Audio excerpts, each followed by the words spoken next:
like.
Good evening. Good evening. This meeting will come to order. This is the Zoning Board of Appeals, March 2023 meeting. Let's start with the Pledge of Allegiance.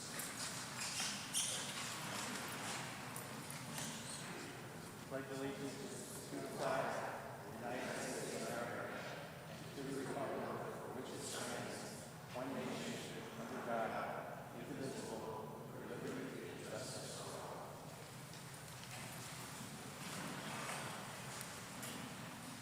Thank you. Roll call, please. Ms. Ferrante, Mr. Dubois, and, Mr. Wolf, I'm sorry, we're excused this evening. Mr. Smith. Present. Mr. Soto. Here. Ms. Hirsch. Here. Oh, God, I forgot. Mr. Chisola. Here. We got everybody covered? Okay. And Carrie, yes. All right. Thanks. Also present this evening is Meg Green, our recording secretary, Stephen Harris, our zoning officer, and we have this evening for commissioners, Mr. Smith, will you fill in for Mr. Wolf, please? Certainly. And Ms. Hirsch, will you fill in for Ms. Ferranti? Happy to. Okay, thank you. If you feel there's a member on this board that might be a conflict of interest to your application, please let us know. Okay, with that, items number 1, please. Thank you.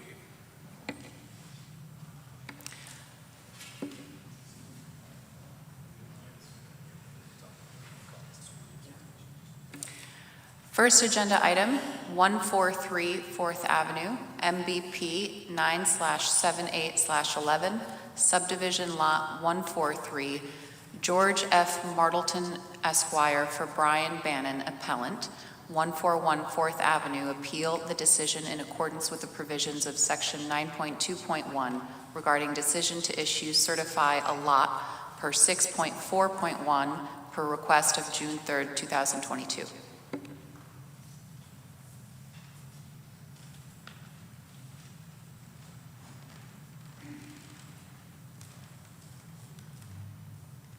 Good evening, sir. I'll give you an option on this. 1, 2, and 3 are all about the same, so we can, if you feel that they're the same, we can cover it that way. There would, of course, be separate votes, but we can do that with the That's one fine. presentation, Yeah.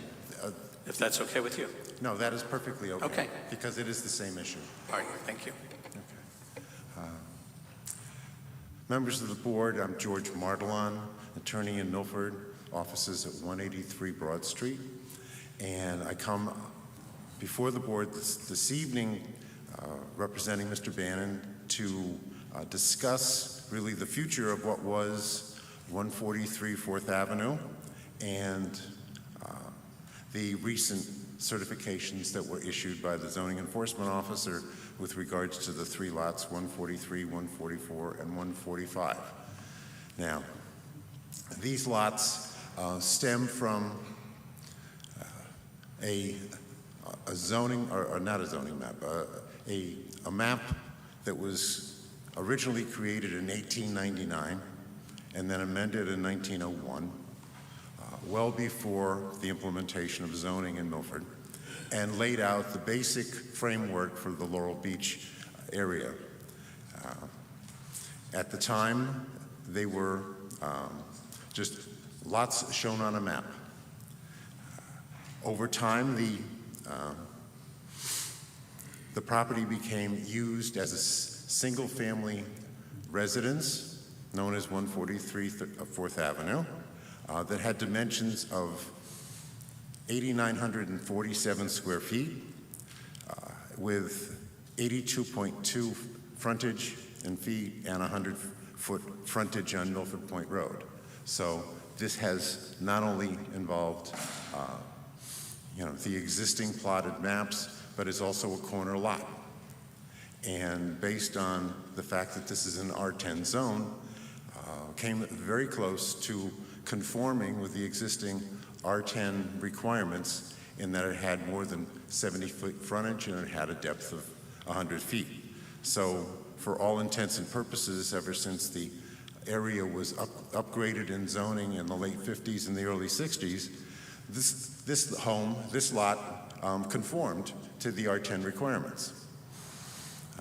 Now, as I understand the lot certification process, because of the demolition to the residential structure due to a fire, the applicant or the property owner has come before the zoning enforcement officer to seek certification for 3 lots for the purposes of future building.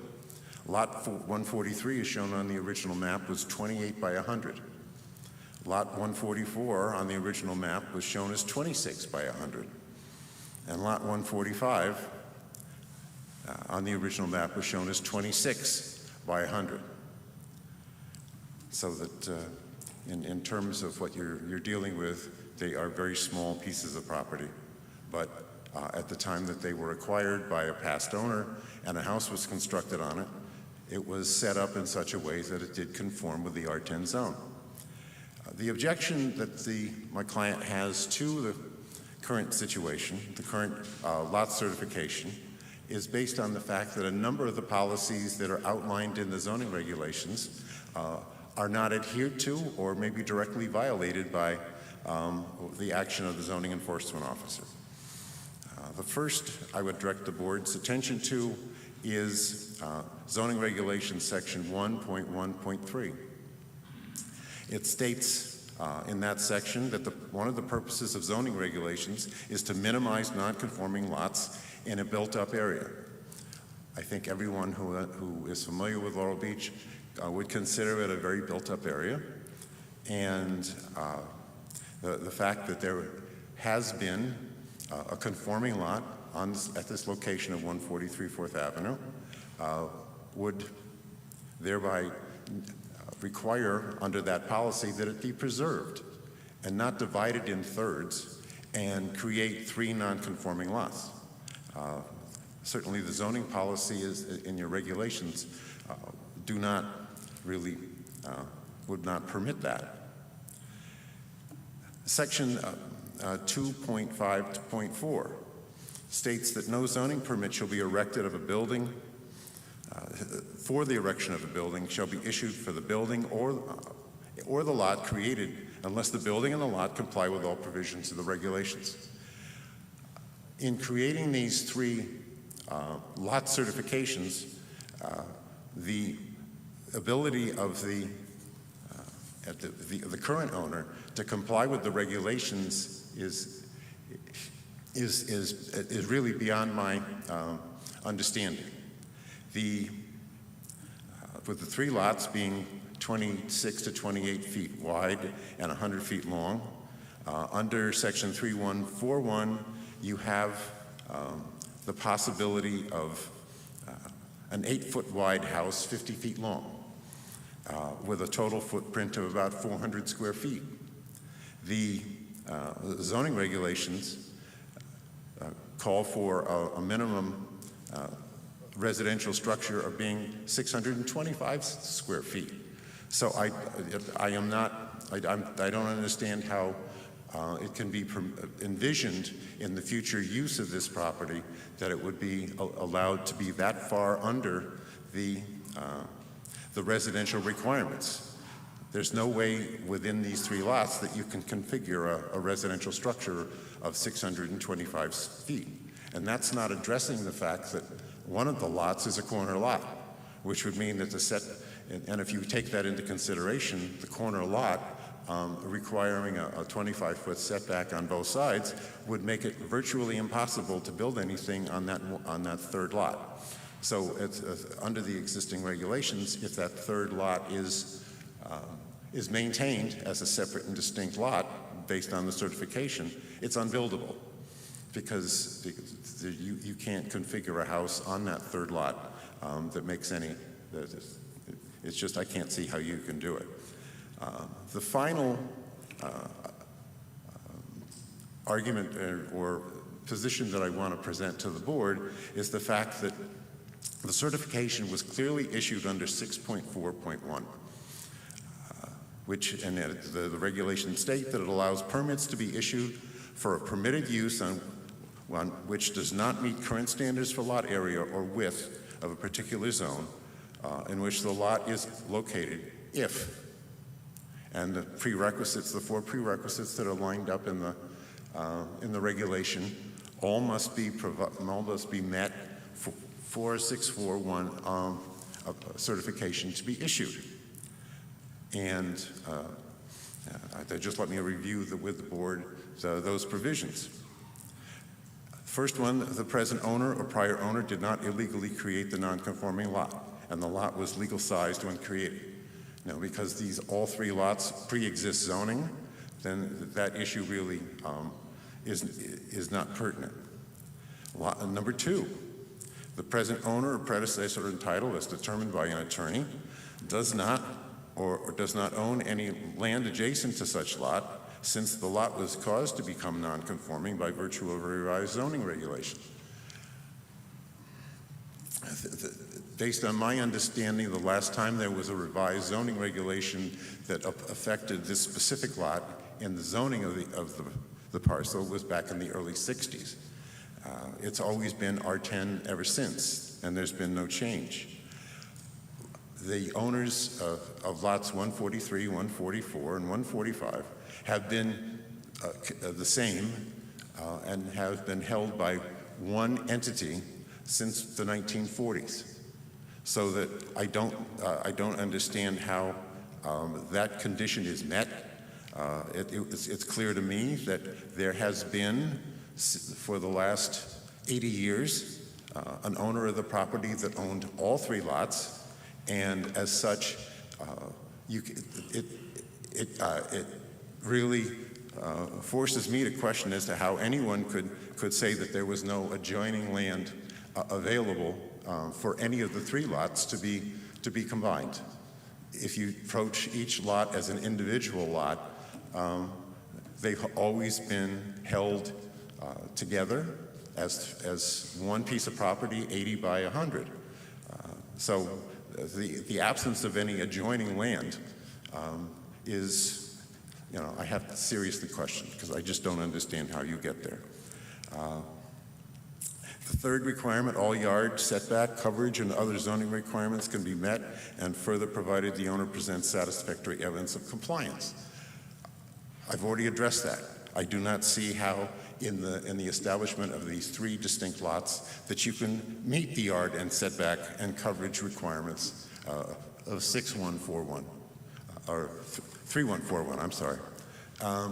And if you take it to the nth degree because of the fact that the lot is on a corner, I think, it clearly can lead someone to the conclusion that one of those lots is not buildable at all because of the setback on a corner lot. The last, let's see. And the lot has never been sold by the city with the restriction that it can't be used as a separate building lot, and I don't think that there's any question about that.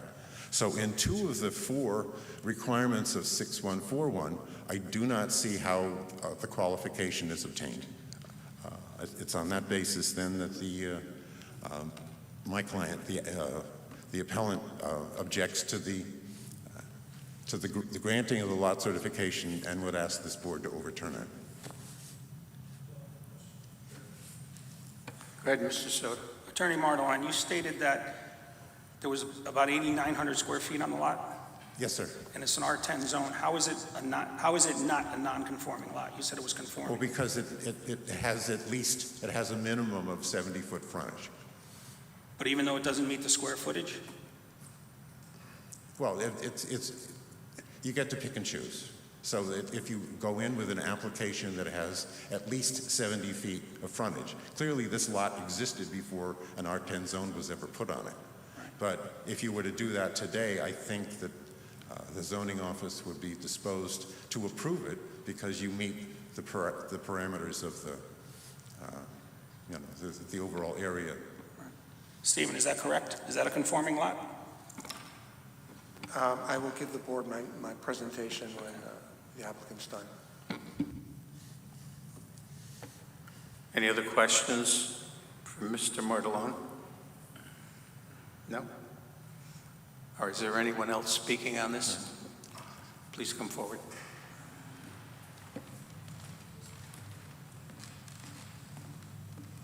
Good evening. My name is John Shanley at 225 3rd Avenue, Milford. I'm currently the present chairman of the Laurel Beach Association, which we received our charter from the state of Connecticut, 1899. The 1901 map, which I have here to show, was developed back in the day when cars weren't even invented. We didn't have cars back then. We had a Milford trolley, which I'm sure everybody's familiar with the history of Milford, and we had horse and buggy there. So that consideration of automobiles was never in the planning of these small lots, which are basically the size of a trailer park, so to speak. The overcrowding of this non-certification of these lots presented as zoning, not only just in the Laurel Beach Association, but I'm sure you're familiar with all these associations along the shore, have all these small lots that are really been overbuilt to a certain degree, but it shares our lifestyle that we've all enjoyed. The ramifications of the association map, which was just showed to you, the current effect of the overcrowding, our neighborhood currently has 188 homes on that footprint.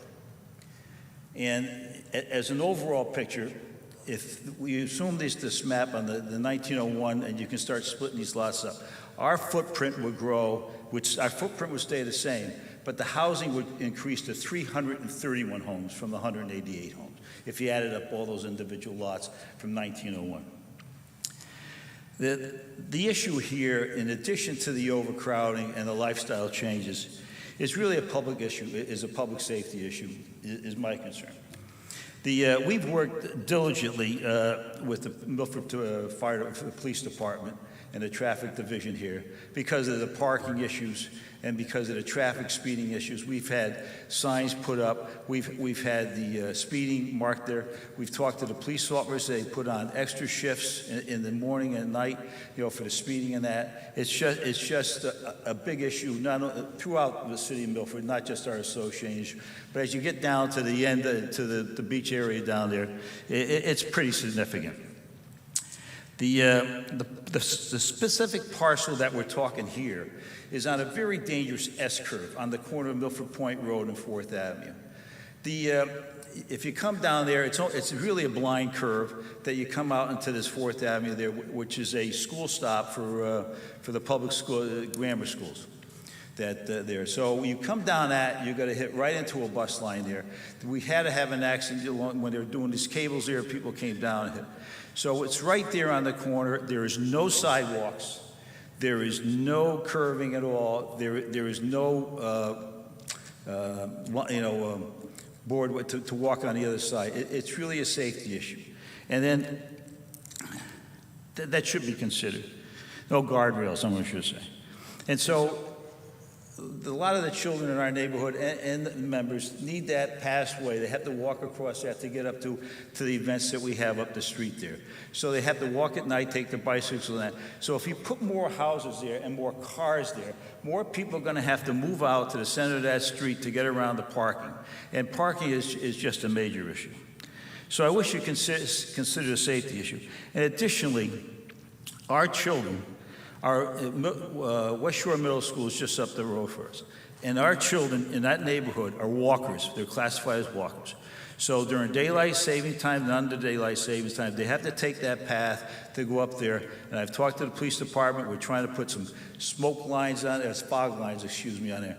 But I wish you really consider this and overturn this decision to certify these lots. And I appreciate your time tonight. Thank you very much.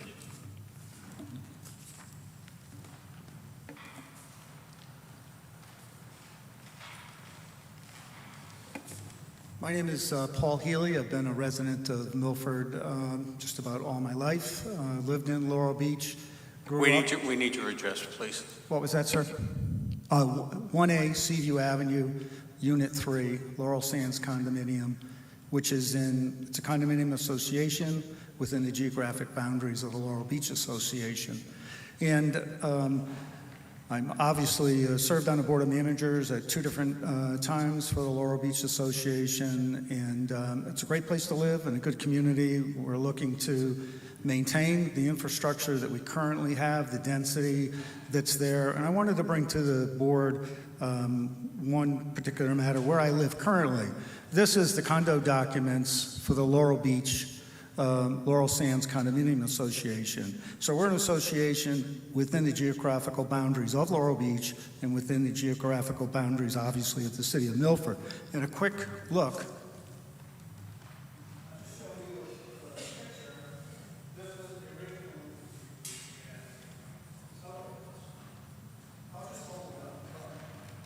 This is a... Okay.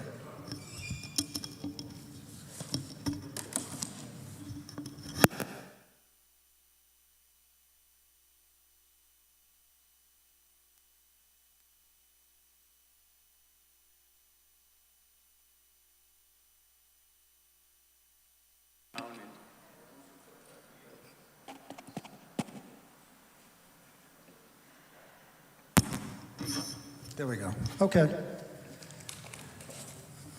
Quickly for review, this was the Ellesmere Beach Hotel. The original portion of this building dated back to 1879. And the family acquired this particular structure, and I won't go through the complete history, but this was a legally existing non-conforming use within the Laurel Beach Association. And the family ran this as a hotel. It was the Ellesmere Hotel, then it was the Laurel Beach Hotel, and then through zoning, it required updates during various time periods. And then with Fire Safety Code 8990, we turned it into 16 first-class residential units as a legally existing non-conforming use. So we made the change from 44 semi-transient hotel rooms down to 16 first-class residential units. Now, by zoning, it was permissible, and they looked at it because history and case law will tell you that relative to zoning matters, you should be diminishing non-conforming uses wherever practicable. This is a great example of diminishing a non-conforming use, taking 44 semi-transient units and turning it less density, less traffic, positive public safety outcome, positive in terms of a whole new structure and in compliance with all new fire safety codes and regulations, a positive tax increase for Laurel Beach and for the city of Milford. These are the things and examples that should be done. Not changing a regulation where effectively a lot, as Attorney Martelon had it explained, had been merged by use by the previous owner. Someone else comes in, it's a hardship. The previous owner, there was a fire, but the house burnt down and somebody else acquires it. Now it's a matter of what we see as an economic gain for an individual. It's not in the best interest of the Laurel Beach Association. It's not in the best interest of the community as a whole to see this particular piece of property now become so dense and non-conforming. There have been other lots that I'm sure that the zoning enforcement officer is aware of that had existed within the Laurel Beach Association that were maintained for over 100 years, and they paid a separate tax, for that lot. There was a sewer lateral that was there, and 80 years later, somebody applies under an exception, and it's granted, and you end up with a house that might be 20 or 25 feet wide.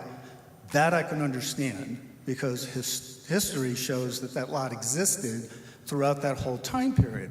This didn't. This was effectively merged by use, those 3 old lots into one existing lot. And again, we're looking to create something that is in harmony with the neighborhood. We don't want to create a situation under this particular type of regulation across the Milford that's going to impact other residential areas or association that will outstrip the assets. We shouldn't be able to say, I think I'm going to move to Florida or anywhere else you want to go, knock down my existing house, and then claim that I'm going to comply with a map, that predated zoning. It actually makes no common sense at all. So that's my information, and I hope that it's overturned. Thank you. Thank you. Anyone else speaking?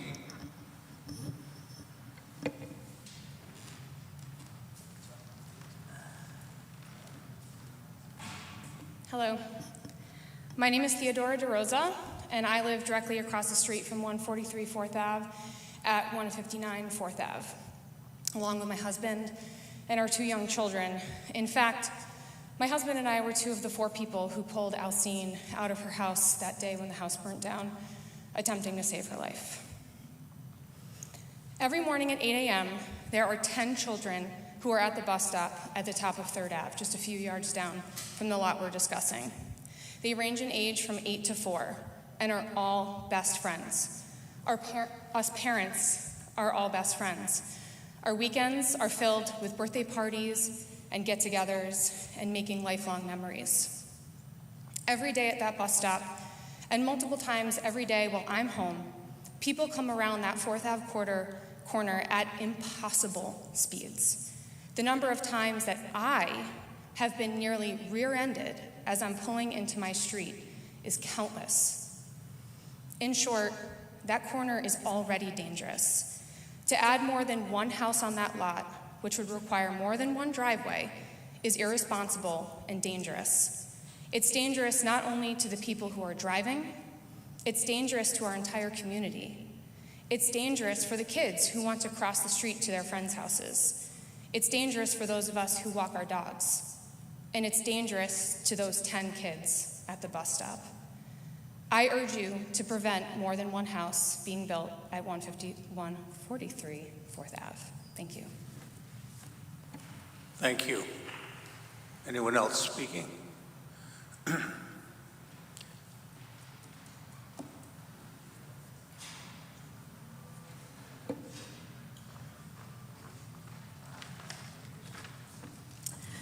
Hello, members of the board. I'm Christine Valaquette, 10 Seaview Avenue in Milford. I live in the intersecting street of 4th Avenue and Seaview Avenue. I do have young children, and I am against the proposal for 3 building lots, or 2 of this matter, at 143 4th Avenue. As residents of Laurel Beach, we feel that we need to preserve our existing zoning plan and for the safety and well-being of its residents. Have you heard before me? It is a very dangerous curve.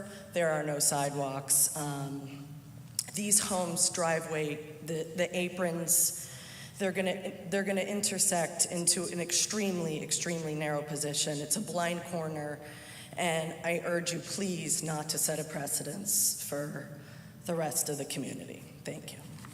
Thank you. Is there anyone else speaking?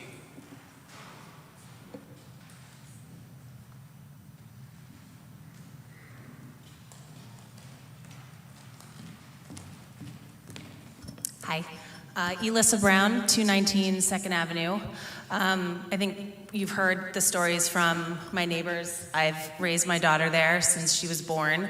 I am in opposition of 143 4th Ave as well for the rationale that you've heard today, but also my daughter and her friends are walkers from West Shore. So I walk my dog up that curve, walk them back, and they're young kids. They don't care, you know, so they're not understanding the responsibility that they have to be cautious when they're walking down that street. I think adding more than one house there as well is going to cause a major issue, as you've heard today. So I'm going to land the plane and just say, you know, we're all in opposition of this because we're stewards of our community. I think we have a very close-knit community, a passionate community. We want to preserve that, and continuously overbuilding, especially in our town for that matter, isn't going to uphold that. So I'm in opposition as well. Thank you for the time. Thank you. Anyone else? Mr. Harris? Mr. Chairman, members of the board, Stephen Harris, Milford Zoning Enforcement Officer. First, I want to walk everybody through the background and then get into a little slide presentation. And I would also incorporate all of my comments into items 1, 2, and 3, which are lots 143, 44, and 45. So, first of all, effective May 21st, 2021, the Planning and Zoning Board repealed the lot merger provision of Section 642. The Planning and Zoning Board enacted a moratorium effective July 15th, 2022 on certifying lots created prior to the adoption of subdivision regulations. On June 6th, 2022, prior to the effective date of the moratorium, an application for lot certification was received for developer lots 143, 144, and 145, located at 143 4th Avenue. 143 4th Avenue is comprised of 3 separate developer lots, lots 143, 144, and 145. These lots were created before the adoption of subdivision regulations in 1930 by a map titled Revised Plan, Laurel Beach, Milford Point, Connecticut, dated July 22nd, 1901, and recorded on the Milford Land Records as map C211. A review of the land records shows there are no deed restrictions prohibiting each individual lot from being used as a separate building lot.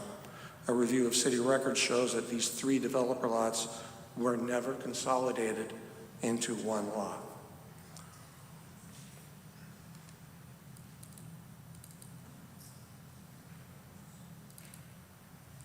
That work?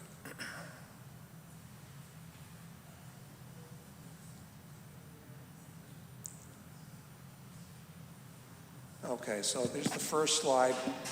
This is a screenshot from a program called Municity, which handles all of our permitting.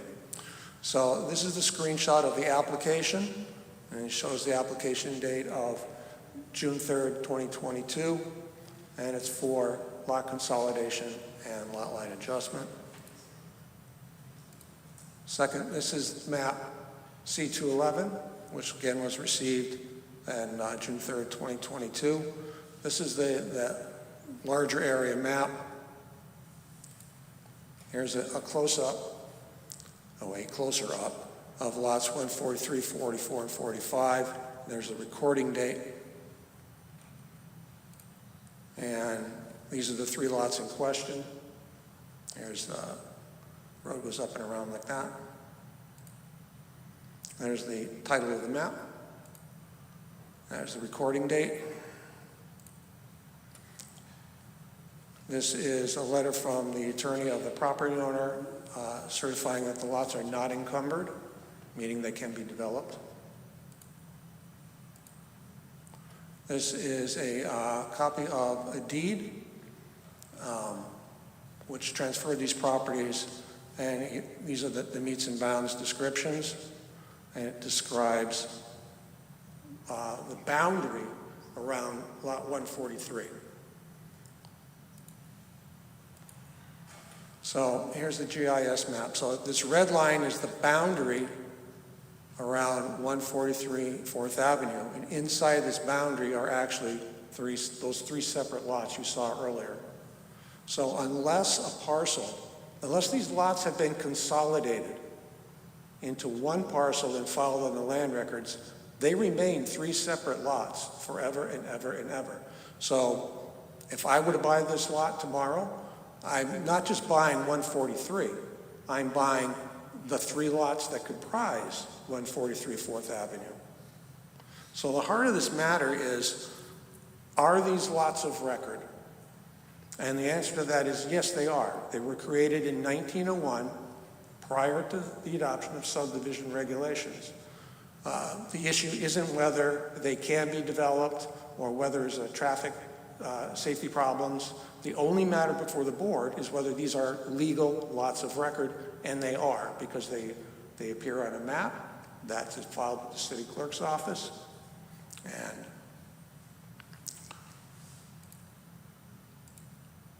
And so that's because of that, because it was demonstrated that these are legal lots of record, this is the certificate of lot certification. So, again, it's not whether it's feasible to build. The only issue is whether these are lots of record, and they are.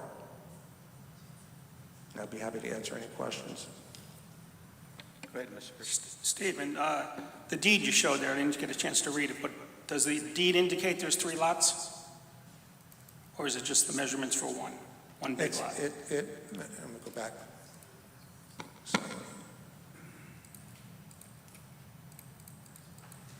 So this is the meets and bounds description. So we start at a point and we go 93.4 feet, then 100 feet, then 80.1 feet, then 100 feet. And if we go over to this map, you see the same. I did see it on the bottom of that deed. It does state the 3 lots. So again, we have the same measurements. We go 93, 100, 80.1, and 100. So the meets and bounds on the deed is describing the boundary of those 3 lots. So that's what's being conveyed on those deeds.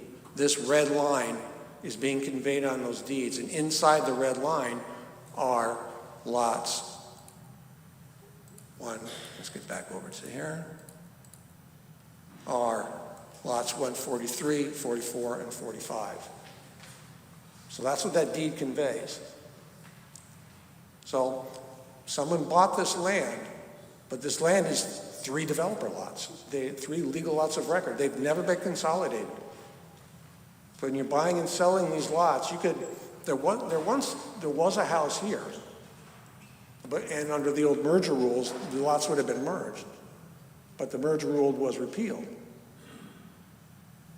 Okay, my next question. With those measurements for the setbacks, for the lots, and under the square footage, is that still a conforming lot? No, but the question isn't... So it's a non-conforming lot? There are 3 non-conforming lots that comprise 143 4th Avenue. So this line, let's go back over to the GIS. But what I'm asking is, when it had a single house before it burnt, Right was here. that a non-conforming lot? Because it didn't have the square footage. Yeah, probably. I mean, I can't do the math in my head because I'm not.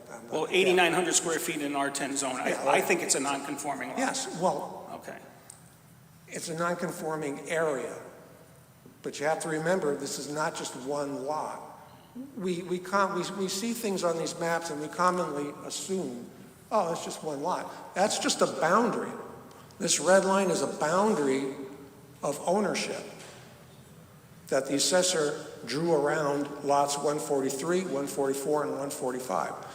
This lot has always been 3 separate legal lots of record. I understand that, and I understand what the planning and zoning did with they took away the merger thing.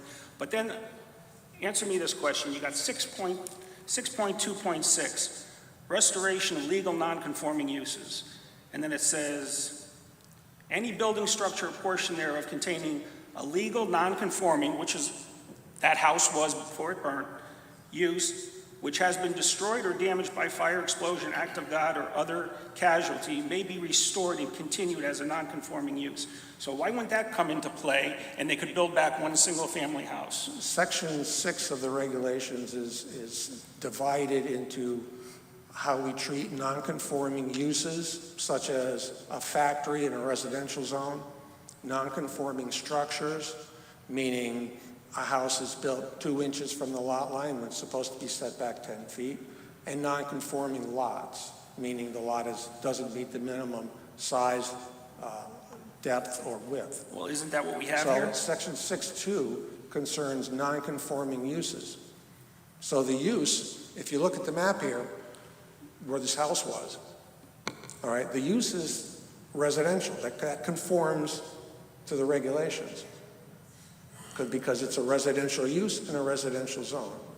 So section 6.2 is non-germane. Okay, so if they built these 3 lots, what do they have to go with?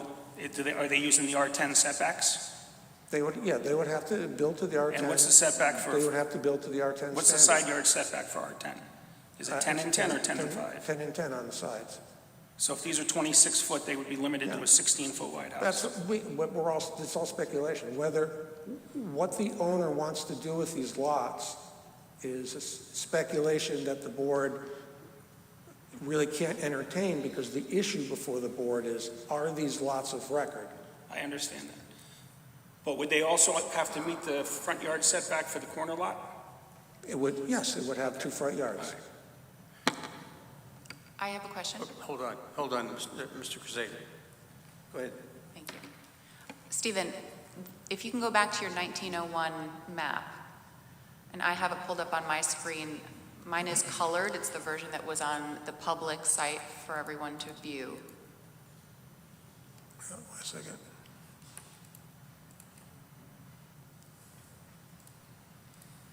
This one or the?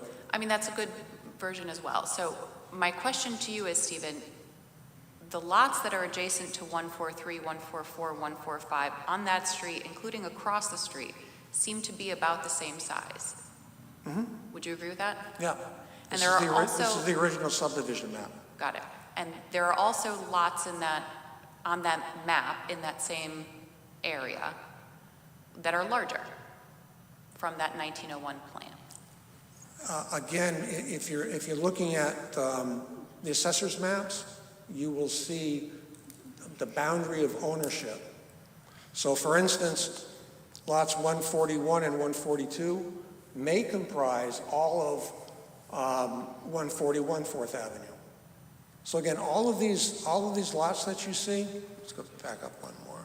All of these lots you see, unless they've been consolidated onto a new map and filed on the land records, they exist as they exist. So someone can come in and buy 5 of these lots, all right? Which was common practice back in the day. You'd buy multiple lots, build a house, husband and wife would build a house, and they would have extra lots left over for their kids. But as the decades and decades go on, people get used to having, I live on 10 Main Street, and it never occurs to them that if they read their deed carefully, 10 Main Street is comprised of 2 or 3 lots, which is exactly the case as you see here. Someone, at some point in time, somebody bought these lots, then they built a house. Decades and decades and decades went by. Everybody just gets used to assuming, you can see a house on land, it appears to be of a certain size. You look at the assessor's map, and the assessor's map will show you, will show you this, because it doesn't have the 3 lots that actually comprise this boundary. So they think, oh, this is one lot. No, it's not. Unless it's been consolidated, it's those 3 lots. So that's, again, I'll just keep circling back. The only issue is whether these are legal lots of record, and they are, and the appellant even admitted that, because the appellant referenced the lots on the 1901 map. Thank you. Mr. Harris, do we have any other similar situations on that one particular street, like maybe directly across the street? Would that one house be on 3 lots also? Well, it would appear that, say, 162 4th Avenue is comprised of multiple lots, but again, you would have to do the title search and see what the deed has to say. This lot might have been consolidated at some point in time, I don't know. But if it wasn't, it would be comprised of, the lots we see on this map. Well, these are all showing as very narrow lots, and we know that when we go down the street there, that there are not houses on every single one of these lots, because they'd be all small houses. So our task right now is just to say that these lots exist. We're not going to speculate on what they would be used for. Exactly.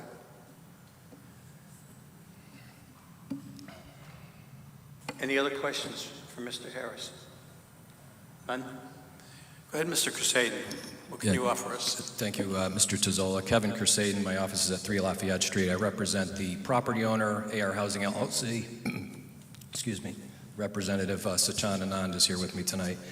I also did the lot certification for these 3 lots, as I've done for many lots over the years, whether it was prior to 642, the merger provision being deleted from the regulations, and after. There was a window of time, which is, I think, driving a lot of the confusion. There was a window of time when 642 was deleted. There was nothing put in its place by the Planning and Zoning Board. So what ended up happening was there was no regulations to govern these old subdivision lots, the ancient subdivision lots or the old subdivision lots, which Milford has quite a few of, because in a lot of the beach communities, Woodmont, Bayview, Laurel Beach, Morningside, there's a lot of old undersized lots that are 25, 20, 30 feet wide or what have you. So none of them, or very few of them, comply with the zoning regulations. But what the board in this context should remember is that the subdivision regulations and how you treat subdivision maps are different than the zoning regulations and how the zoning regulations treat lots. So during that period of time when there was nothing in place for 642, there was many applications for similar to this one with people that had old subdivision lots referenced in the deed or on the subdivision map. There were 3, 4, 5 different lots. Some of the lots on some parts of town are 10 feet wide. So after a while, I think there was feedback from the public, either to the mayor's office or the Planning and Zoning Board or zoning staff, was that the community did not want to continue with treating the old lots that way. So the Planning and Zoning Board put a moratorium into effect in order to determine how they're going to treat these types of lots going forward in the future. That moratorium is still in effect, and they're still figuring out what a good replacement regulation for 642 is. This application, as Stephen pointed out, was filed before the moratorium went into effect and before any other regulation was in place. But this is just one of many applications that were filed. it's unlikely going forward that the Planning and Zoning Board is going to come back with a reg that allows these lots to be certified like this in the future because of community comments and concerns and the fact that people are surprised that maybe something that looked like a side yard could become a building lot. But that's the first aspect of it. So Stephen's correct, and the Chairman, you're correct in saying that we're here tonight to see, did Stephen determine that these are considered lots of record on the old subdivision map during the time period here in town when that was allowed? And that's what the discussion is tonight. I know we have to comply, whether it's us or anybody else who has this lot certification on these smaller lots. Sometimes they're in zones where you're able to comply with the setback regulations, and many times they're not in those zones. And in this case, we cannot build 3 houses on these lots. They're not 3 building lots. We're not going to get permits for 3 houses or 3 structures or 3 dwelling units on these lots. There's a process to it, the way that has evolved over the years, even prior to 642, where if you have smaller lots and you can't meet the setback requirements, the first thing you either have to do is either consolidate the lots by recording a Mylar on the land records, putting all the lots together. Then you have to determine, can I meet the setbacks now that the lots are now officially consolidated, so that now they're for zoning purposes, it's all one lot, whether it's 5 lots or now 1 lot. Yes, I meet the zoning regulations, or no, I don't. For the setbacks, if you don't meet the zoning regulations, you have to come in for a variance. Whether they get a variance or not, that's up to this board. So that's the process. So we're at the very beginning of the process, and if you know, this was vetted, seriously vetted by Joe Griffith, I think the city attorney's office, Stephen. We started this process in June 3rd of 2022. I didn't get the lot certification letter until October of 2022, and that was not for lack of my diligence. I think I harassed these guys every week about what was going on with it, because we had followed every step of the process. And before I forget, I should address Attorney Martelan's comments about, he referenced section 641, and that clearly this was approved under 641. That's not the case. 641 doesn't apply because, like Attorney Martelan said, we have lots adjacent to one another. What happened was 641 still exists, and then you had 642.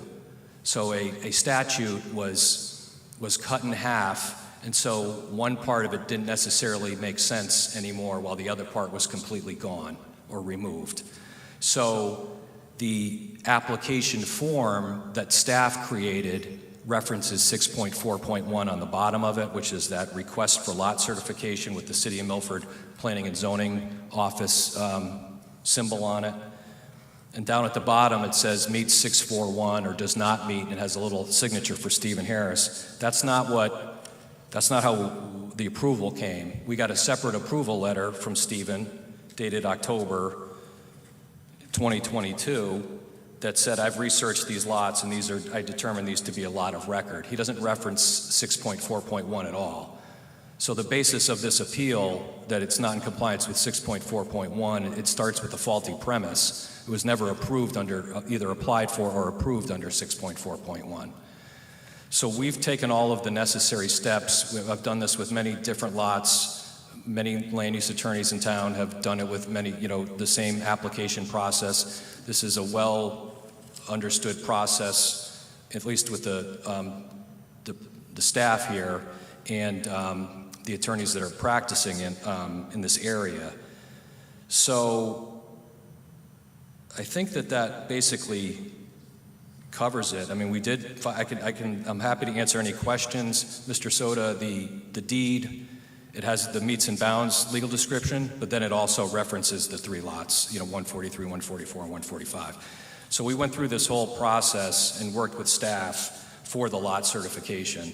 Our next step would be, we have to, if this is upheld, or denied, we would go to the next step of probably a lot consolidation map with a lot line adjustment map in some configuration, whether it was 1 lot or 2 lots.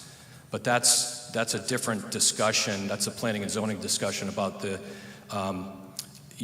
legitimate concerns of public safety and things along those lines. That goes to the city engineer and public works, and that gets vetted through a different process than this board's process. Go ahead, Mr. Soto. Attorney Hussein, if you're saying that you can't build 3 houses because of the setbacks and all that, you might have to go down to 2, why are we even here? Why don't you just apply for the 2 now and save us all a lot of time? That's a great question, because the way the city handles it is you have to go through this process this way. I can't just walk into the city planner and say, oh, I have 3 building lots, give me two lots. They won't, they put you through this process where you prove the lot certification for a lot of record, then you do, and then he won't, entertain it, he being the city planner, until you do a lot consolidation map or a lot line adjustment map, and then you come in for either your permit or a coastal site plan or whatever it is. I wish we could do it that way. It has its pros and cons for the community and for the applicant and the property owner. It's trying to balance all those different interests. I guess the pros to the community is 5 or 6 different departments look at it thoroughly before anything actually gets built on it. The cons are it's a very slow process, to the point where, I almost, was thinking about bringing a legal action because it had been sitting since June until October for an approval. And I just submitted it the way that the city handled the 35 or 40 others in that time period. We just happened to submit it at the end of that time period. But I think the days of this type of situation occurring with the lots is not going to be repeated in Laurel Beach or in these other areas. This is like a remnant of the, respectfully, to the Planning and Zoning Board, you don't always know the second and third order effects or unintended consequences of something, but when they removed that 642 without thinking of what was going to happen or to put something in its place, people were knocking down houses similar to this and building, lots on them, which was never allowed with the merger regulation, because the merger regulation didn't require lot consolidation. It just required Stephen to make a determination on merger. And so that's what brings us here to this. Any other questions? No questions? We all understand what's going on? Okay. You can come forward. Yes, you can come forward, sir. If you're rebutting whatever. To answer Carmel's, the 4th Avenue, currently there's 17 lots. Yeah, you have to re-identify yourself. I'm sorry. I'm John Shanley, 225 3rd Avenue, Chairman of Laurel Beach Association. On the street you're in question on 4th Avenue, there are currently 17 homes on that street. It was brought up here. If you went back to, if we add up the lots on the 1901 map, it would be 37 lots on that. And the last point is, I'm not quite sure of the procedure on this moratorium. The document I have here, if I may,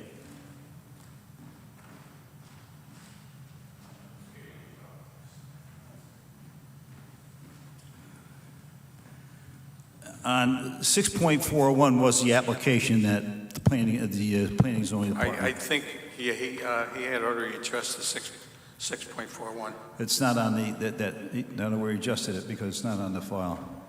But that being said, July 15th was the start of the moratorium, and the attorney didn't sign off as the attorney on that until 8/26. And then the document shows being stamped and received in the planning and zoning officer on 10/7, in which it was approved on 10/17.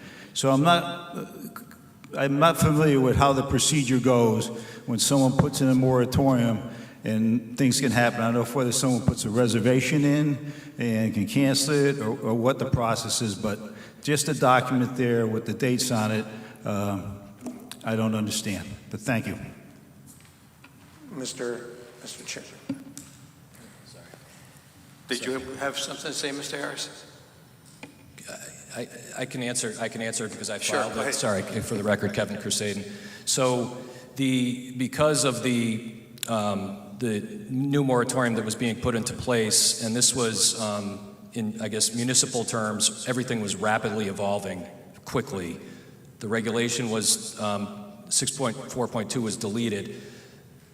They were still deciding what type of forms to use or what process they wanted people to do or file with. So as I filed in June, I think that's when there was public pressure on the staff and potentially, I think, the mayor's office to slow roll this process of all these lots being applied for. And they created that form, and then after I had filed everything in June, and there was, for Mr. Shanley's knowledge, there was a list of properties that were, at least for my office, submitted within the time frame, and to the city attorney's office, just so that we could make sure that we were considered to be filed before the moratorium. But the application process through the city kept changing and kept evolving. So I would submit something the way they used to do it, then a couple of weeks or a month would go by and they say, we need you to submit this other form. So that's why those forms are dated after the date of the moratorium, but the actual process was started before the moratorium was put into effect. Mr. Chairman, I would just add that once an application is submitted, the applicant is not precluded from submitting further information. Okay. Do we have any questions for anyone before we close this hearing? Do you have anything else to say, Mr. Martelon? No? Okay. Okay, we'll close this hearing. This hearing's closed. Mr. Chairman, just for the record, the hearings for items number 1, 2, and 3 for lots 144, 143, and 145 are closed. Correct? All right, you want me to say 1, 2, and 3? That's because all the testimony for all three items was rolled into one. They're all closed, and we need a separate vote on each one. Yeah, the voting will be separate. Okay. Okay, we need a motion to uphold or overturn.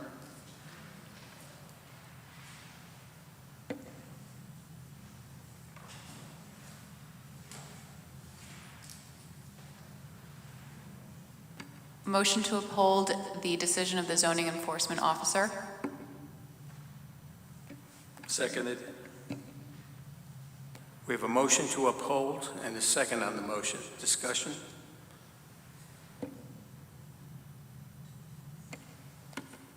Well, although I'm not in favor of it but after talking to Attorney Crusaden and Steve, and they need the corner lot setback, if it's a 29-foot lot and you take off the 25 feet and the 10-foot side, they can't even build on that one lot. So, and Mr. Shanley, the president of Laurel Beach, said that there's 37 lots on the street and there's 17 houses, so there's a little over maybe 2.25 houses, 2.25 lots per house.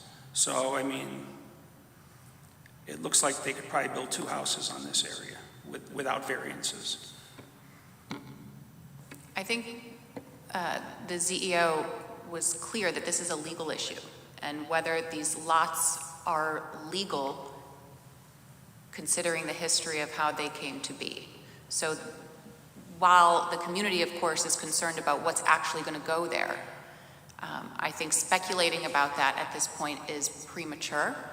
And if they did try to build on those 3 lots, it would likely not be able to happen, and certainly without going through this board. Okay? So we are very happy when the community comes out and lets us know their concerns, but this is a legal issue, and the zoning enforcement officer must comply with the law. Thank you. Yeah, I think everyone's come here this evening thinking that there's going to be three lots. So our task was to establish that these 3 lots exist.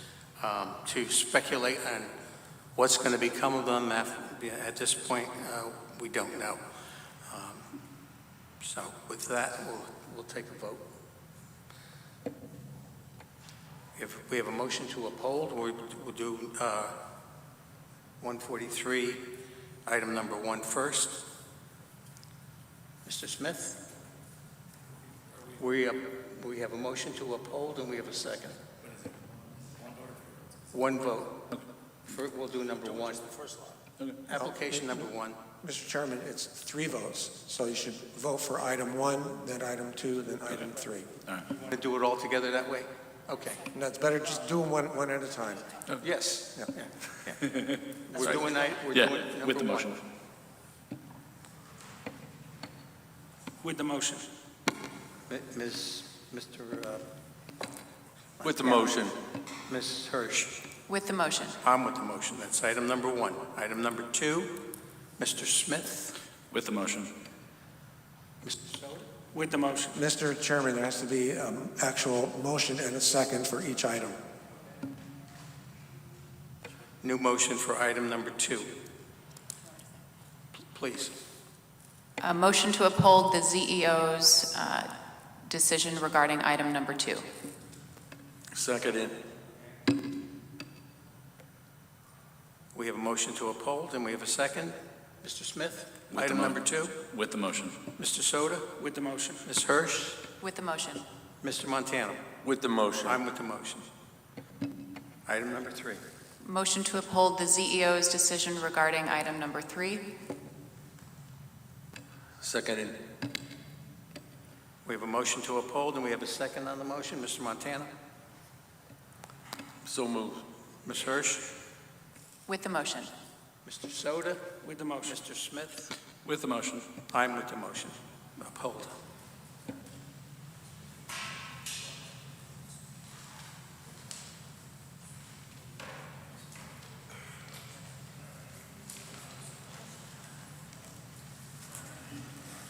Next agenda item, 4 Crown Street, MBP 35/418/11, R-5, Peter Lupoli and Carrie Lupoli owners, to vary section 3.1.4.1, rear yard setback to 5'1", where 20 feet is required to construct an attached garage. Mr. Lynch, just hold on 1 minute until these people clear out. I was going to wait.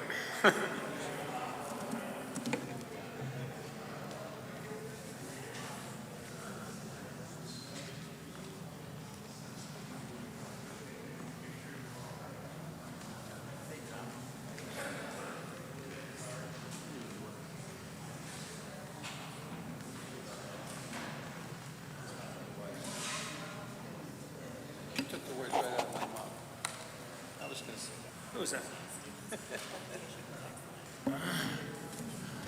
We good? Are you ready? Yeah, go ahead. I'm ready, but I just want to make sure you can hear me.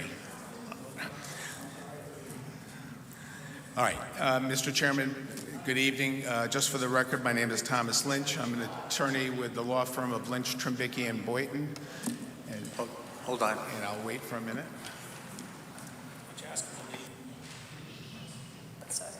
Can we please clear the hall? We have to continue on with the rest of our agenda.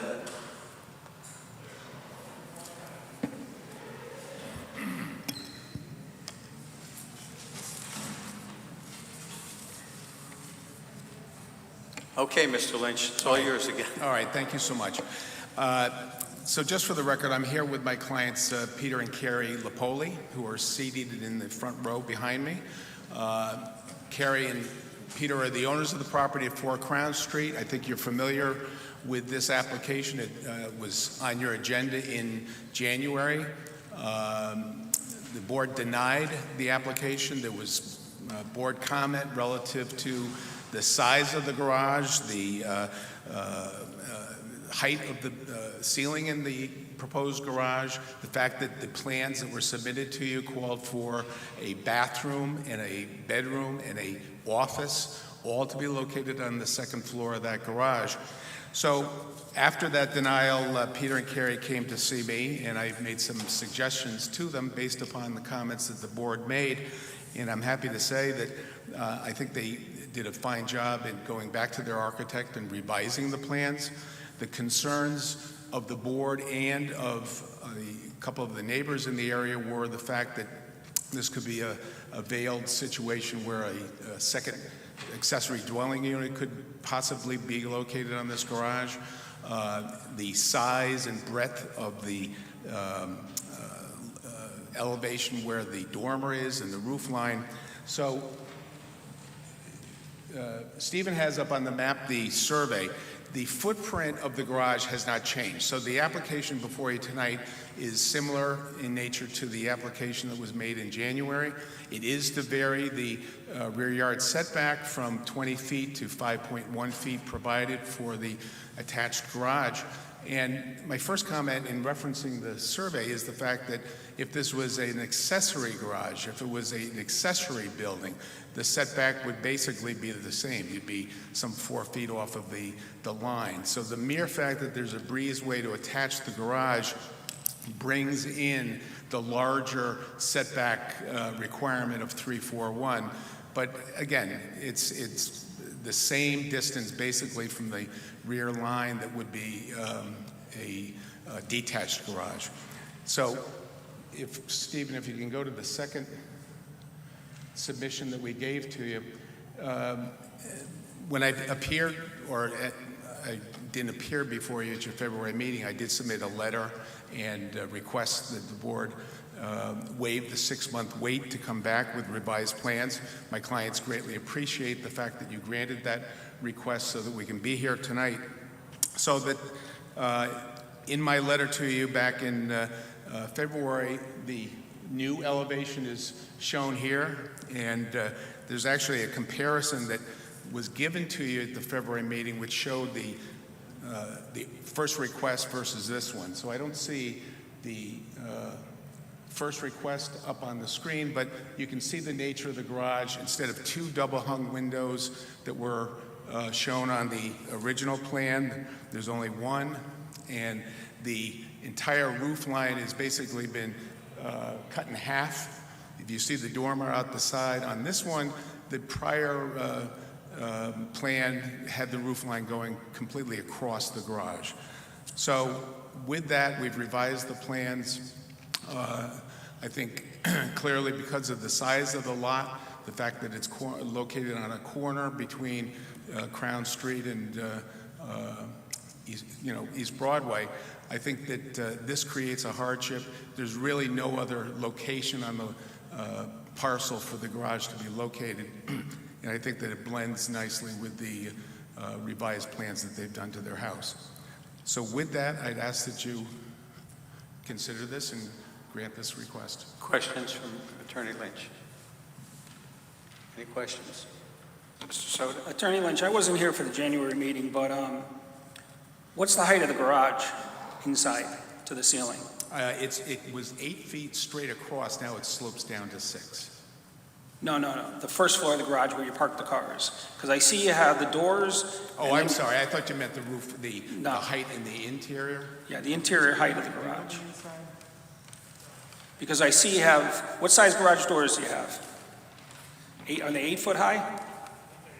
Yeah. All right, and then it looks like you got about a foot, and then you got some transom windows going all the way across? Yes. All right, so you must have at least a 10-foot ceiling in the garage.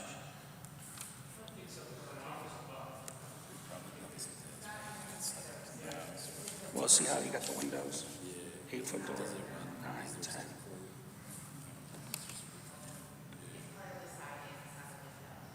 Yeah, the dimensions unfortunately aren't shown for the garage level. It's shown for the interior. Well, I'm just going by eye. If you have an 8-foot door, and then looks about a foot in between to the bottom of the windows, and then the windows. Right, and then you have the cross-transit windows. Right, so I'm saying at least 10 feet.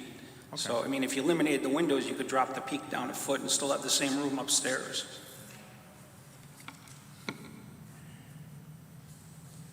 Well, I don't think the height is really the issue. It was the breadth of the span, no? I thought from what I understood, the neighbor in the back was complaining. Carrie, what? You can come up and speak, identify yourself and Instead speak. of me relaying information. My name's Carrie Lapoli. I'm at 4 Crown Street. I worked with the designer, so the first floor is exactly the same as our first floor. So our ceilings are 9 feet on the first floor, and the second floor would be, so it's all lined up. They're not transom windows. That design was our designer's idea of like a copper kind of siding on the side. Oh, so they're just fake? They're fake. They're Oh, not okay. there. Okay, they're decorative. And we're not putting them up. We don't like them, but yeah.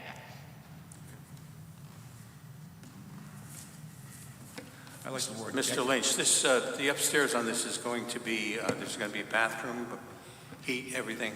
What is this going to be used for, an office? It's just going to be an office, Joe. The bathroom and the bedroom were eliminated.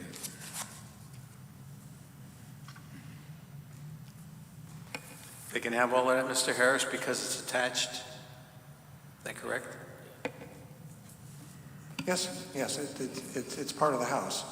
The original the January floor plan showed a bedroom, a bathroom, and an office. What we're showing now is just an office.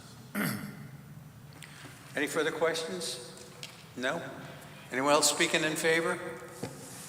Is there anyone here opposed? If you're opposed, please come forward.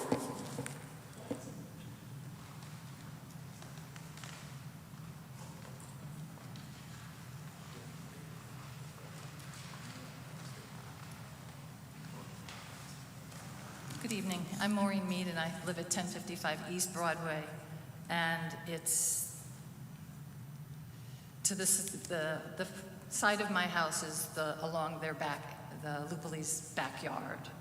And my objection is that my entire side yard, most of my entire side yard, will end up being the structure if the garage is attached to the house. And additionally, if there's a second floor on the garage, I'm going to lose more light and more breeze, as the house itself is so tall that I've lost a lot of sunlight in my front yard, which is, I mean, it's the way it is, but I would prefer not to lose all of it. And, you know, and the house is large enough that it dwarfs mine, and then the garage will just make it be worse. And those are my objections. And if you'd like to see a picture from my backyard to show you what we'll lose with the garage. Yeah, you can bring this forward. We'll pass them around.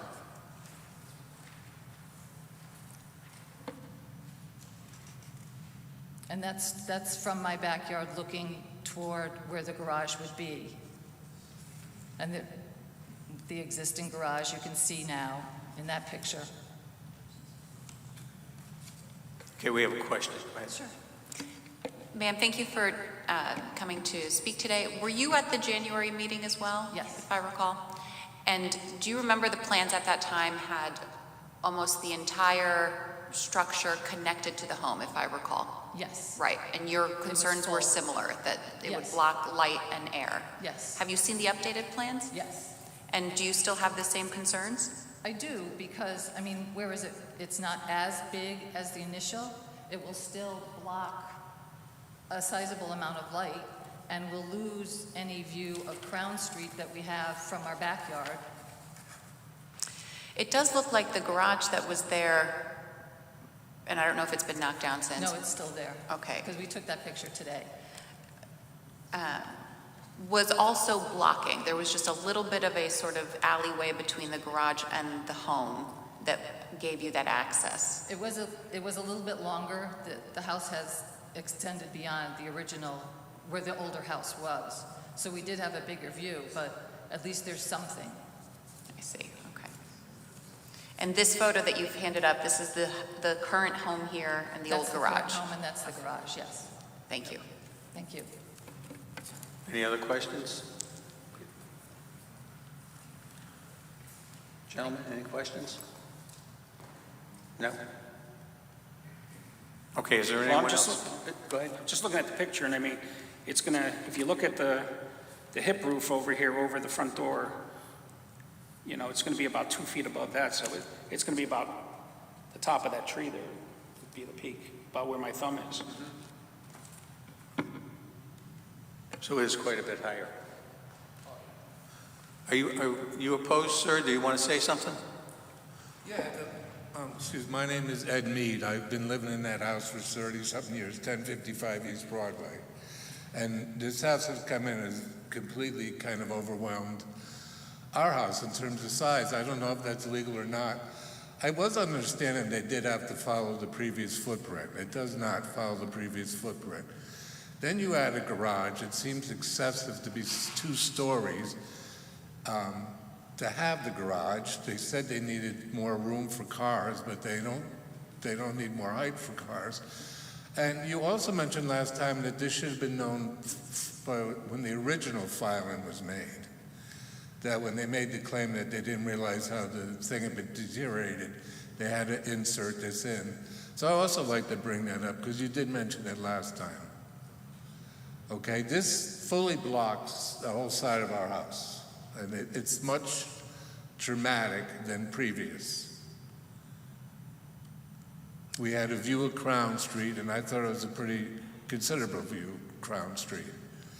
Was the previous structure supposed to fit in the previous footprint? That's a question I'm asking. You're asking us the original structure is? The new structure, was it supposed to fit on the existing footprint of the previous structure? Mr. Harris, would you know? I mean, that went through planning, it went not through planning and zoning, but it went through the building department. Mr. Lynch will answer that question for you, sir. Or Mr. Harris. Mr. Harris, you want to answer? Mr. Harris? I'll defer to Mr. Lynch. I'm sorry, I didn't hear you. Mr. Lynch is a partisan here. He wants to know how this even came about right now. From a zoning point of view, this applicant, I'm just going to regurgitate what he's applying for. He's applying to build an addition onto his house, which is a garage connected by like a little mudroom type thing. And he's allowed to ask for that.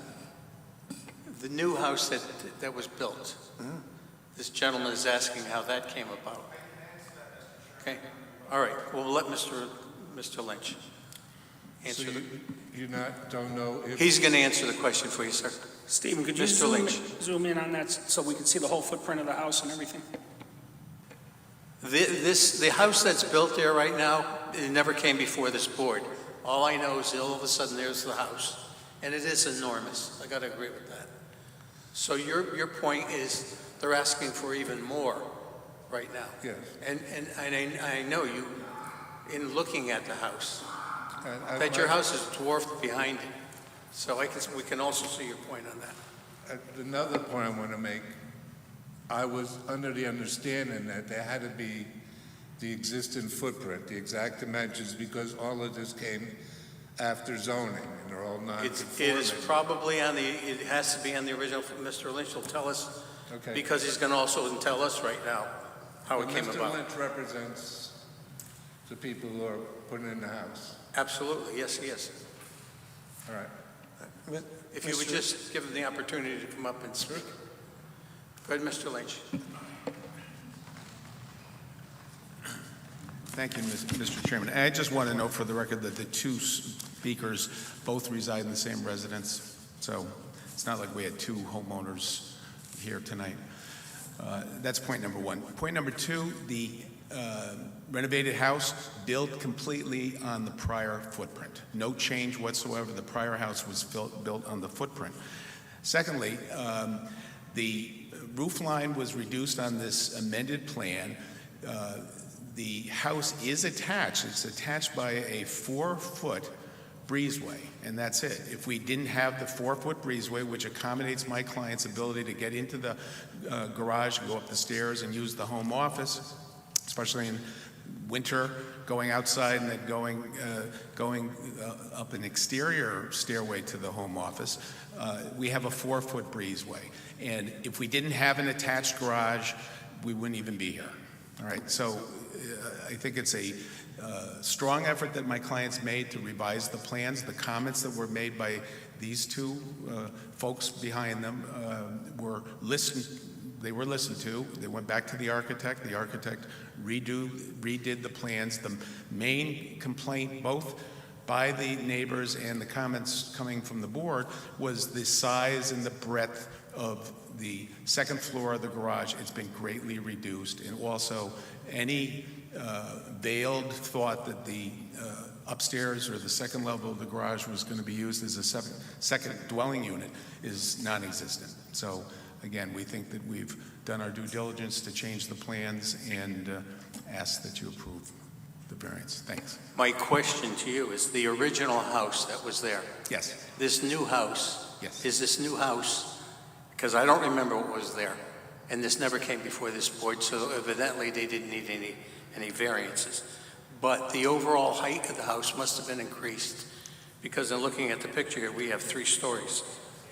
Right, So, there's no so at question that, so at that point, it really did, diminish. They have all the right in the world to go ahead and do that. They can build that house. Right, the height is within the 35 foot. So what we're looking at right now is they've already dwarfed that house. Do we want to let them do it a little bit more? That's what we have to decide. Thank you. Mr. Smith? Attorney Lynch, what is the total square footage of the house, 2,700 square feet. including the 3rd floor? I didn't hear you. 2,600. 2,600 with the 3rd floor. And how many bedrooms? 4 bedrooms. How many kids do you have? 3. It's not a excessively large house that would dwarf anything, so, thank you.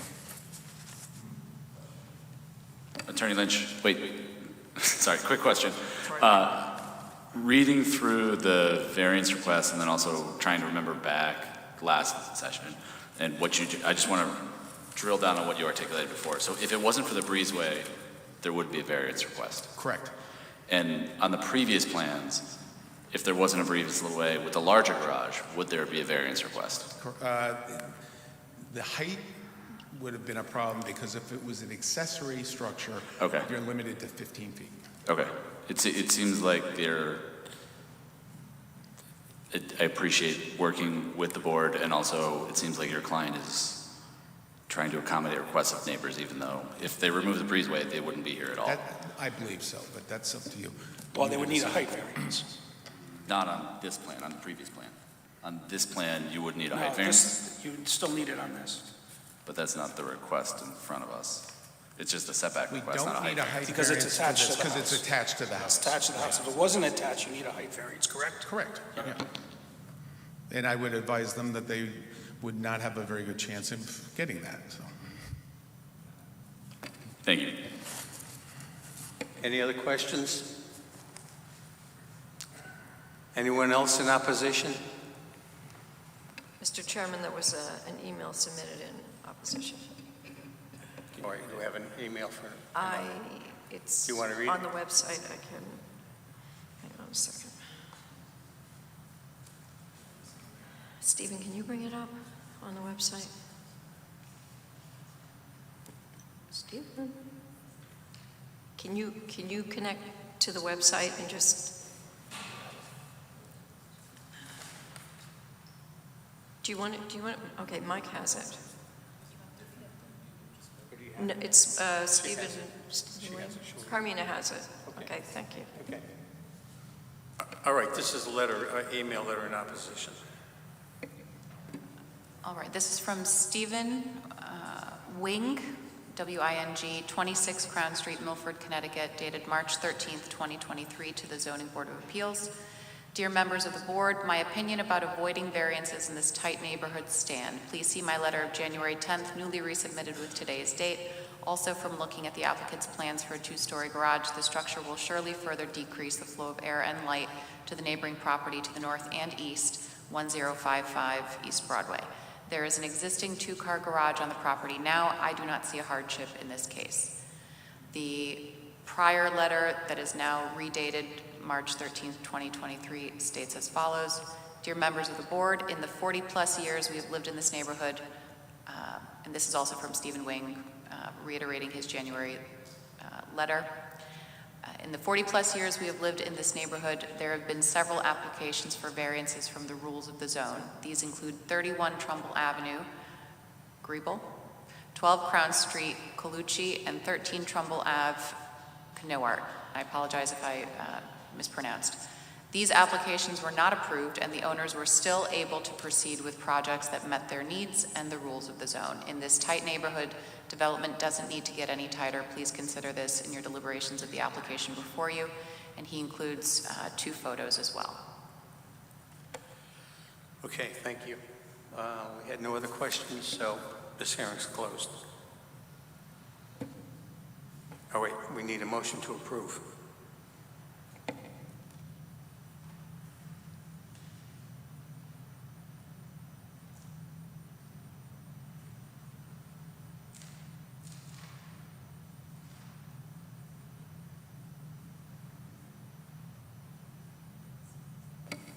Make a motion to approve the variance request. Second. All right, we have a motion to approve, and we have a second. Discussion? Mr. Chairman, if the applicant were to lower the roof line on the addition, would that satisfy the board? Well, you're still asking for more modifications on this, correct? On their plan? Yes, sir. Any other thoughts? I'm kind of against it. I think, you know, I did go by the house. It is very large on the lot, and adding this, you are going to be taking away from the neighbors' light and everything in the back. So there is room for improvement. That pitch could be lowered on the roof, and you could still get an office upstairs. So I don't think, for me, it went far enough. Okay, any other thoughts? So we have a motion to approve. You're either with the motion or against the motion. Mr. Smith? With the motion. Mr. Soto? Against the motion. Ms. Hirsch? With the motion. Mr. Montana? Against the motion. I'm against the motions tonight.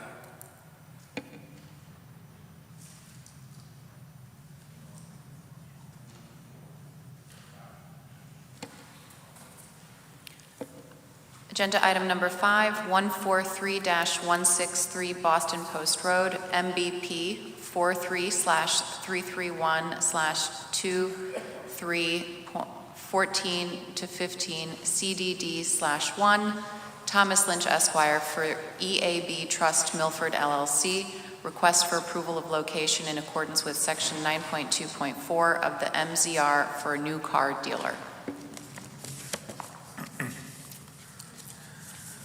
Thank you again, Mr. Chairman. Just for the record, Thomas Lynch. On this application, I'm representing EAB Trust Milford LLC. My client is the owner of the property located at 143 to 63 Boston Post Road. And if you've driven out there, you see a beautiful site with a 125,000 square foot plus building that is going to be the home of the largest New England Subaru dealership. Dan Perkins Subaru is going to be moving from their current location to that site. I appeared before the Planning and Zoning Board back in December of 2020. On December 1st of 2020, the Planning and Zoning Board approved an application for a special permit and site plan review for the dealership. It's one of the nuances under Connecticut law and our zoning regulations that the Planning and Zoning Board has jurisdiction over land use. The Planning and Zoning Board promulgates regulations that dictate what people can do with their property, and it's before that board that any application to develop the site is taken. However, there's another statute, and it's statute section 1454 of our Connecticut General Statutes. It mirrors the language in section 924 of our zoning regulations, which says that when the dealer goes before the Department of Motor Vehicles and submits an application for a license for a new car dealership, which I have a copy of, and hopefully if this application is approved, I'll be leaving it with Steven so he can sign it. Before the dealership goes to the Motor Vehicle Department to get their dealership license, the form has to be certified by the zoning enforcement officer and has to be approved by not the Planning and Zoning Board, but this board. So like I said, it's one of those strange nuances in the statutes. It doesn't really make sense. We've already gotten our approval from Planning and Zoning, the building's already built, but we have to comply with the statute. I've already discussed this with David Solkis and Steve, and that's why this application appears before you tonight. So quite honestly, I'd ask that you approve this application so that my client can get his dealership license. Thank you. This should have been number one instead at the end. No, to be honest. So all we're saying is they can sell new cars there. Well, Joe, to be honest with you, and no disrespect to Stephen, you know, I'm talking about times prior to when he was here. It used to be that when you got your approval from the Planning and Zoning Board, this form would just get signed by the zoning enforcement officer. There's now been a more strict reading of the statute, as Stephen, I'm sure, will tell you. That the statute says what it says, and it says the Zoning Board of Appeals has to approve the location for a dealership for the purposes of their license. So it is what it is. Thanks. All right, thank you. Well, I have to ask if there's anyone else here speaking in favor of this. And there's no, is there anyone here opposed? This hearing's closed. Thank you. I make a motion to approve the new dealership at 143 to 163 Boston Post Road. Seconded. We have a motion to approve, and we have a second on the motion. Mr. Smith? With the motion. Mr. Soda? With the motion. Ms. Hirsch? With the motion. Mr. Montana? With the motion. I'm with the motion. They can sell cars now. Okay, thank you. Agenda item number 6, 206 Second Avenue, MBP 9/81/1, R10, Sean Connery, owner. Vary section 4.1.4, projection of 9.7 feet, where 21 feet permitted to construct a 10 by 24 wood deck. Is this your application, sir? You have to come up and speak.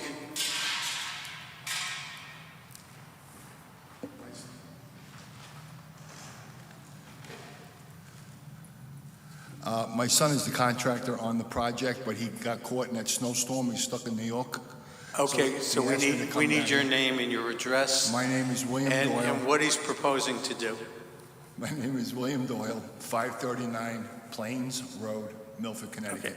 Another option, if you want to move this till next month and let him do it, we can do that. No, he's been waiting a while. He'd like to try and progress. He's not looking for a big variance here. It's a standard 10 by 24 wood deck across the back of the house, where I believe it's the width, the 10-foot width, may exceed the actual limits. Is this, you said it's across the back of the house? I thought it was proposed for the Seaview Avenue I side. don't have the drawing.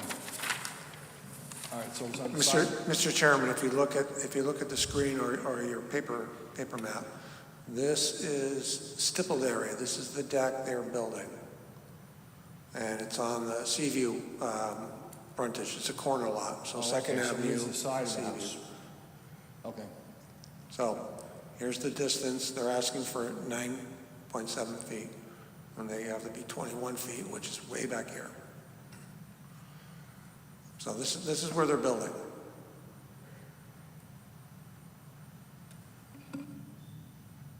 Sorry, I don't know too much about it. He was in his car, was struggling to get here, and he gave up. So he asked me to come down, but if he's on a corner lot, he's really not intruding on any neighbor or, actually blocking any views or causing any encumbrance on another building. So I'm hoping that's something you can approve. We have a question for you. Go ahead, Ms. Hirsch. Thank you. The application doesn't indicate, but perhaps you know what the purported hardship is? Can't tell you that. I do not know. If, I know it's something they've been trying to get done. Can I call him? I don't want to tie you up here. I'm sure the hardship is the corner lot. You think? I would think. Because they got to have 25 feet on both, correct, Stephen? Yeah, and you're looking at the variance on that side street. It has a Second Avenue address, but it's a corner lot. Obviously, Seaview's here, and Second Avenue is here.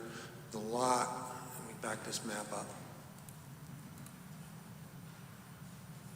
All right, any other questions? Anyone else in favor? Oops. Anyone here opposed? Any further questions for this gentleman? He's trying to represent his son, who's the applicant. Okay, this hearing is closed. Motion to approve? I make a motion to approve. Second. We have a motion to approve. We have a second on the motion. Discussion? It's pretty basic. You just have a corner lot. You think there's enough room on that side street? Yeah. It's still going to be far enough? Projection of 10 feet. So it's almost 20 feet to the deck because you got the city right away, which is about 10 feet. You got the grass area and the concrete walk. Any other discussion? No? And there are no neighbors opposing. So. Okay. All right. All right. So we have a motion to approve. We have a second on the motion. Mr. Montana? Seconded. We need your vote. You with the motion? I approve. Ms. Hirsch? With the motion. Mr. Smith? With the motion. Mr. Soto? With the motion. I'm with the motion. It's approved. He owes you a dinner or something. I appreciate your indulgence. Thank you. Good job. You did it on the fly. Good job. Any new business? Any old business? I have a comment. If you attended the training, you can forward any confirmations of your training to me or Stephen, but I'll file that stuff for you. Joe has sent his in for the... I'm all set. Yeah. Right? I got all my training in for the year. Yes, you did. I wasn't Joe.